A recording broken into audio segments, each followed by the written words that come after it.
Hi there BookTube, this is Emma from Emma's Bookish Lifestyle, and today is still Sunday, but this is the second video that I'm recording for later on in the week. I'm going to try and do 2 or 3 or maybe even 4 videos if you're lucky.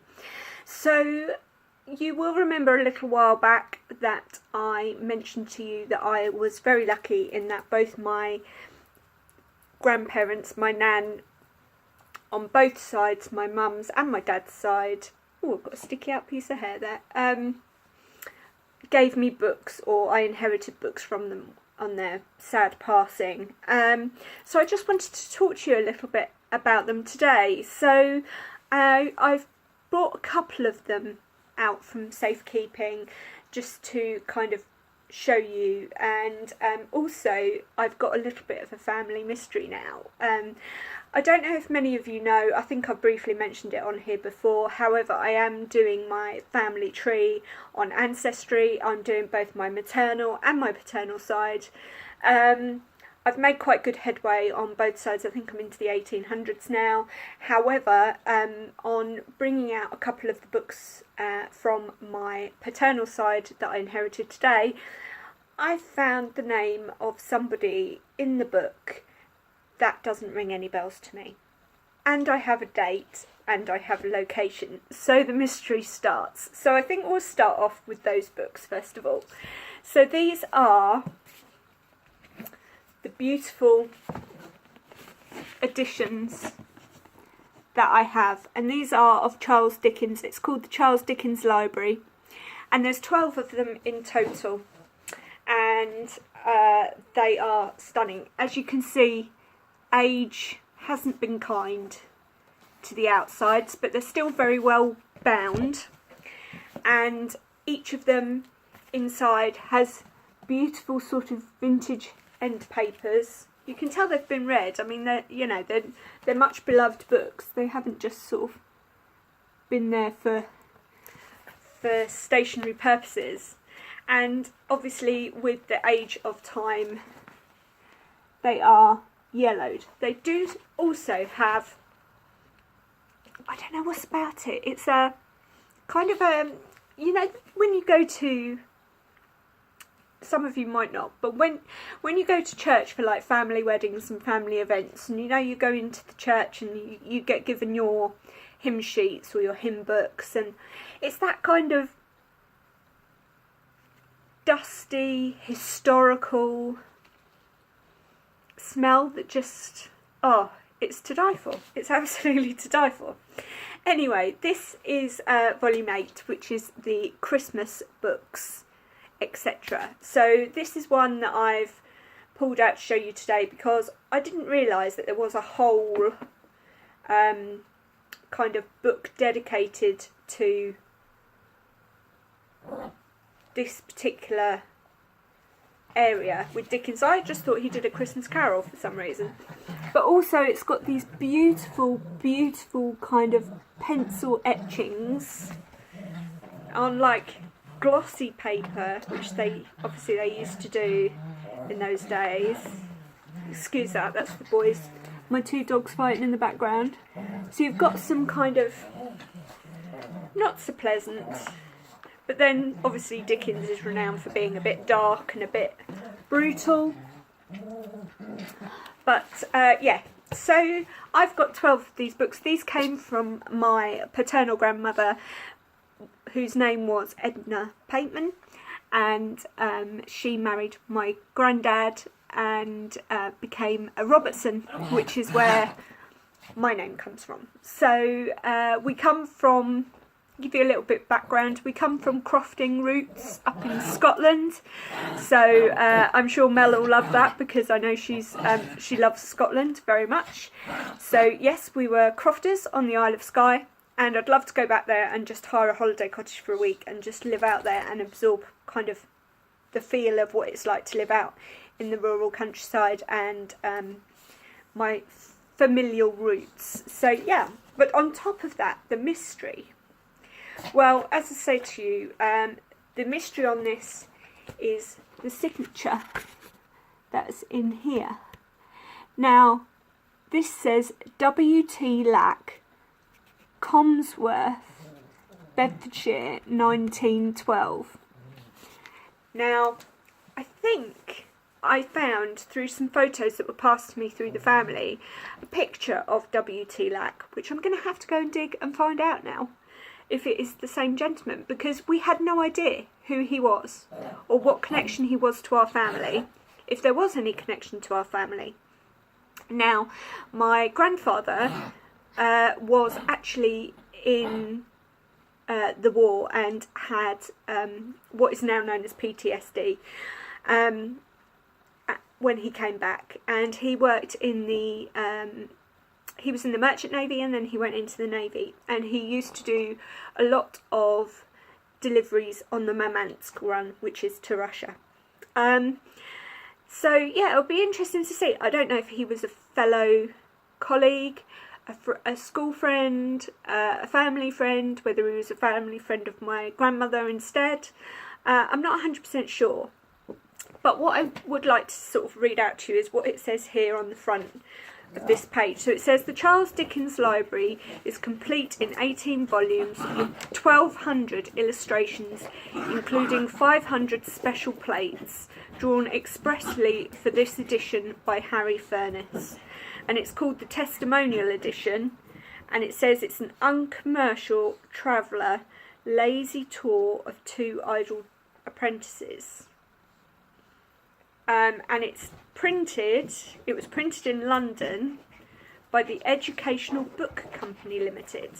So that's the first set, and as I say, I have all 12 in these lovely historical 1912 signed editions by this gentleman who I have yet to identify.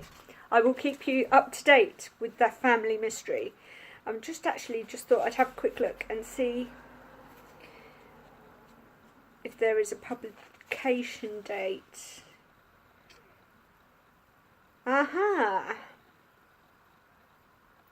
Okay, the story might thicken a little bit more. I know we had family, or I think we have family connections with Canada and or America. And funnily enough, this says that it was copyright in the USA in 1910. So these were actually published in 1910, but gifted to my family maybe in 1912. Maybe he came over and stayed with us, and that's why we have them. Interesting. The mystery thickens. So the next set of books are actually from my maternal grandmum, my Nanny Fry, or Nan Fry, and we were extremely close, and I think I've told this story a million times, but I have to say it again because I loved her so dearly. Don't get me wrong, I loved my other Nan dearly as well, but I spent a lot more time with this particular Nan. Most summers I would spend with her for a week. I'd end up staying for 2. I'd arrive with 1 carrier bag of books, and by the end of the second week I'd have had to have been taken to the shops and come home with 2 carrier bags. So yeah, I used to love the little 1-bedroom, the single bed in the little bedroom. That used to be my room. That used to be where I used to stay, and I used to curl up in the corner, and in the corner of the bed with the duvet on my feet, and I just used to read and read for hours. And sometimes it got to the point where if my Nan and Grandad didn't take me out food shopping once a day, I wouldn't have got out of that room. They would have forgotten what I looked like. I did obviously watch some TV with them in the evening though as well. I wasn't completely rude and just stayed with them to read books for a few weeks. So she very lovingly gave these to me way before her passing, but she knew how much I love books, and she was having to downsize from our family home in Buntingford, which funnily enough is where me and my parents both live now, but obviously in separate homes, and no longer in the family home in Greenways. But she was downsizing and going into independent sheltered accommodation and didn't have the space for these. So she was very, very, very sweet and adorable, knowing how much I love the books, and gave them to me. Now, these are a series of books called Wonder Book. Now, they were published by a company called Odom's Press, which was British publishing company, and these were actually linked with the newspaper that they originally started out as. So these were ordered through that newspaper. That newspaper was actually founded in 1890,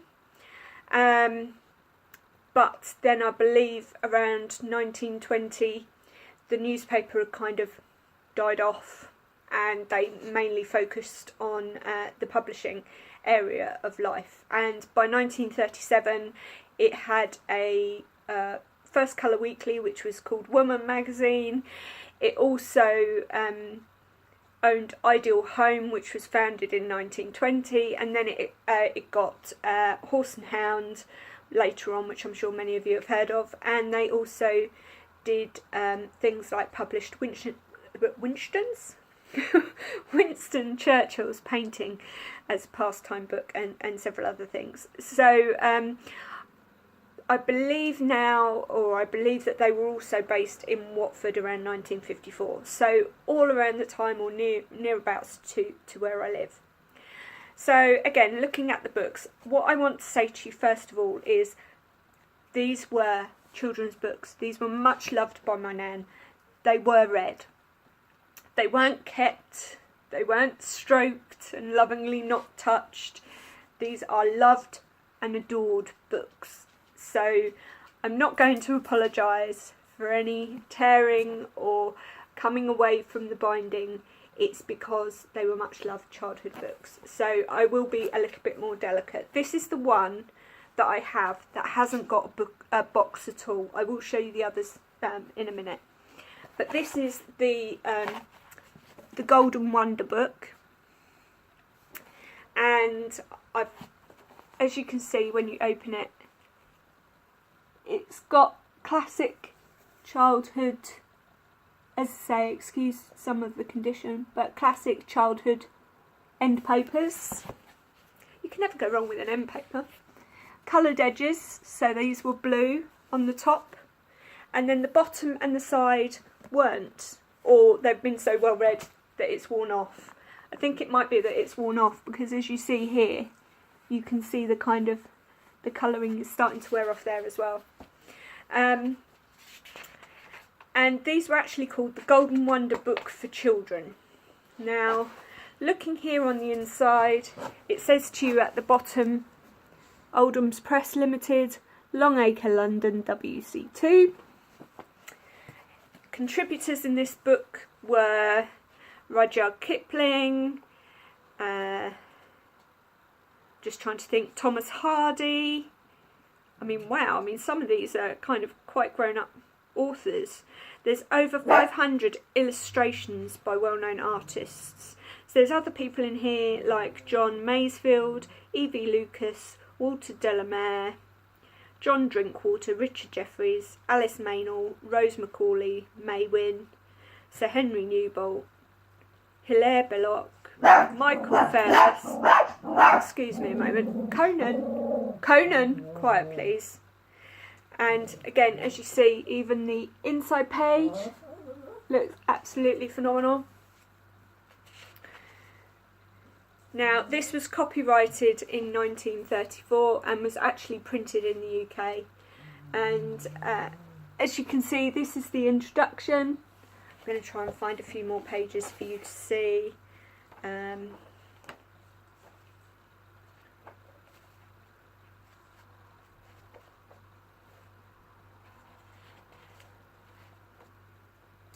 Again, it's got that lovely historical smell. I just found one of those beautiful glossy images.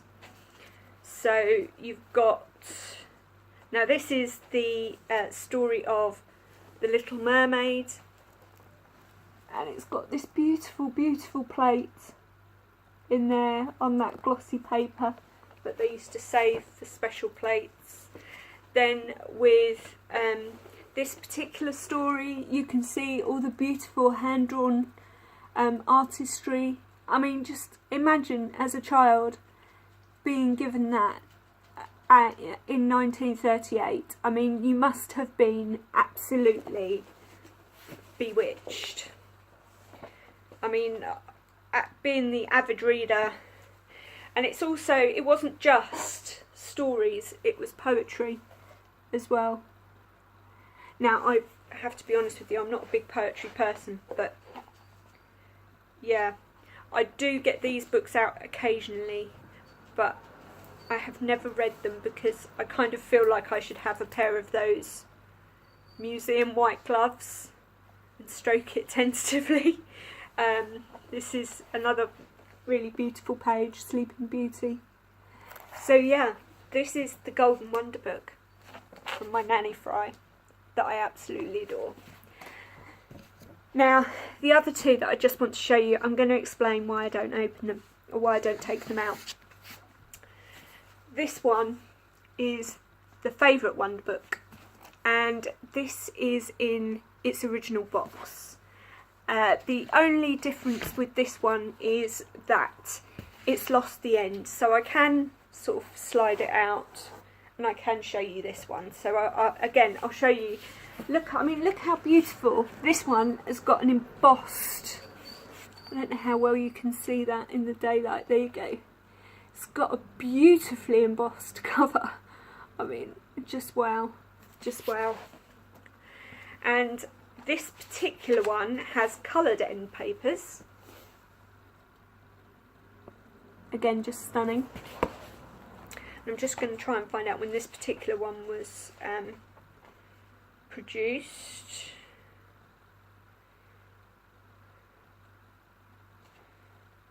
So this has got P.G. Wodehouse in it, A.A. Milne, Eleanor Farjon, L.A.G. Strong, Carol Capek, Maurice Baring, A.P. Herbert, E. Nesbit, Geoffrey Dermer, Lord Duchesne, O. Henry, Ronald Francow, and over 70 other stories and poems with 300 illustrations. Okay, this was again published, and the copyright was set in 1938. I mean, even the contents pages, people, even the contents pages. Don't you just, I know we're kind of going back that way a little bit, don't you just wish publishers would go back to this style of beautiful compilation books. So we've got things, again, front pages of stories with graphics on them. Whole pages of text and beautiful drawings. Again, all hand drawn. Trying to see if there's any of those beautiful vintage plates.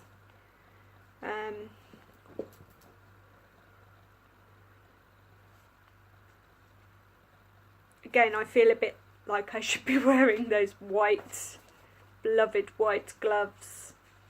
Here we go, so this is beautiful. So this is a poem by Hildegard Trevor, sorry. And it's called The Lesson. I'm going to read this actually before I show you the picture because it's not very long and it is a poem. Apologies if it's not read properly, poem aficionados out there, but yeah, as I say, I'm not a big poetry reader. At first I thought that they were butterflies of most delightful colours and unusual size, until I heard a voice say, "No, no, no, do mind your wings, my dear, and learn the way to go." And looking close at them as they went by, I found that they were a fairy school out for a fly. Quite young, I think they were, glad to be out, they couldn't fly a bit, they fell about. Our babies cannot walk. When they are new, why shouldn't fairies learn to fly? Indeed they do. For one was teaching them, all dressed in black, broad blue and gold and emerald wings were on her back. She took them up and down and round, she tied them out and then at last brought them to the ground. And then she taught to them, the last I heard was 3 more lessons, then you'll each fly like a bird. Now, the poem itself is beautifully illustrated, but then you have this lovely and adorable coloured plate of the young girl watching the fairies flying. So, yeah. And last but not least is this one. Now, what I love about the two boxes, and I'll show you on this one because I haven't got the book in it at the moment, is it's got the original packing labels and the paid for, because obviously things used to travel by train. So yeah, this one actually went, this box, that particular book actually went straight to my nan, and she was currently living at the time in Canning Town in London E16. And this one, which I'm going to be very tentative with because it's a complete box, so I don't want to damage the box at all. And this one is the Christmas Wonder Book. Now let me see if I can slide it out without damaging the box. I can. Lucky people. I will try and be quick. I have noticed that it's over 20 minutes long, and this is just a big love fest of vintage books. So again, it's got beautifully embossed cover. Ooh. Beautifully coloured end papers. It's the same end paper, I think, front and back. It is. I forgot to look on the others. Now, this one was actually copywritten in 1937, so this is younger than the other two. And this shows, again, we've got colour plates, and we've got this that says the Big Christmas Wonder Book. And this one again's got Rudyard Kipling in it, H.G. Wells, John Drinkwater. So again, and it says including over 150 stories and poems by favourite children's authors and over 450 illustrations. So again, it was beautifully, beautifully done. And